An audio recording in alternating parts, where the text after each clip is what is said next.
The candles were already lit when my phone vibrated. One message. No greeting. He booked the suite. I stared at the flame nearest my hand. It leaned, thinned, steadied. Like me. The apartment smelled of wax and citrus cleaner. Clean enough to pass inspection. Clean enough to host a goodbye disguised as a dinner.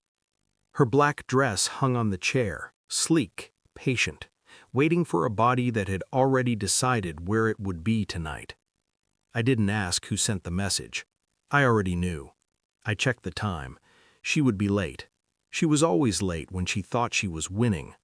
The door handle rattled once. Habit. She always tested it before committing. When she stepped inside, the dress fit her like intent. No smile, no kiss. She moved past me, heels precise, already halfway gone. "You didn't have to cook," she said. "I wanted to," I replied. A lie, but a useful one. She didn't see the second place setting. Or maybe she did and chose not to ask. She checked her phone again, thumb hovering, waiting for permission from someone else's schedule. When she turned to leave, she didn't apologize. That was the moment I answered the door. It hadn't started with suspicion. It never does. It starts with patterns. Her silences grew organized. Her laughter developed a delay, like it needed approval before release. She stopped asking about my day, started rehearsing hers. She wore perfume to work that she said was just a sample. Samples don't come back empty. I noticed the way she flinched when her boss's name came up. Not fear, anticipation. I told myself stories, stress, ambition, a woman tired of standing still. Then there was the black dress, bought for no occasion, hung where I would see it, an announcement masquerading as fabric. I didn't confront. I don't do that. Confrontation is noisy. I prefer arithmetic. I watched the calendar, counted the late nights, the sudden meetings, the way she angled her phone away from mirrors, the way she smiled at messages she wouldn't read out loud. Betrayal announces itself in whispers.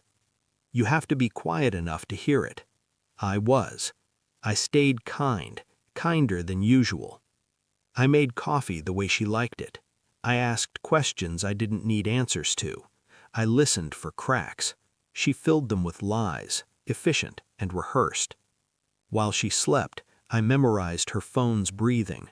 The passcode came to me like a confession she didn't know she'd made.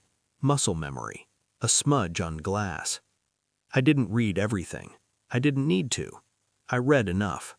Hotel confirmations, deleted threads, one contact saved under a woman's name that never replied during office hours. I cross-checked. Corporate directories are generous to those who look. Her boss was married. Predictable. His secretary was not. Interesting. I watched the secretary at company events. Observant, quiet. The kind of woman who notices who gets away with what. I sent an invitation. Polite. Vague. Dinner. A favor. No lies, just omissions. At home, I planned the table. 2 candles, 3 chairs. I practiced my face in the mirror. Neutral. Open. Forgettable. The night arrived on time. She didn't. The door opened. Not her. The secretary stepped in, eyes cataloging the room in seconds. She understood immediately. Not everything, but enough. "Thank you for coming," I said. She nodded, controlled, professional. She'd been living in a maze of half-truths. I'd brought her the exit. I slid my phone across the table. Messages, times, rooms, names aligned like teeth. Her breath caught, once. Then she sat. "I thought I was the only one," she said. I cleaned the table alone, folded napkins, washed glasses that hadn't been used. Outside, the city kept moving. Somewhere a hotel room cooled. Somewhere a secretary prepared her report. Somewhere my wife learned what it feels like to arrive empty-handed. I felt nothing dramatic, no triumph, no grief, just space. Betrayal had taught me precision. Revenge had taught me restraint.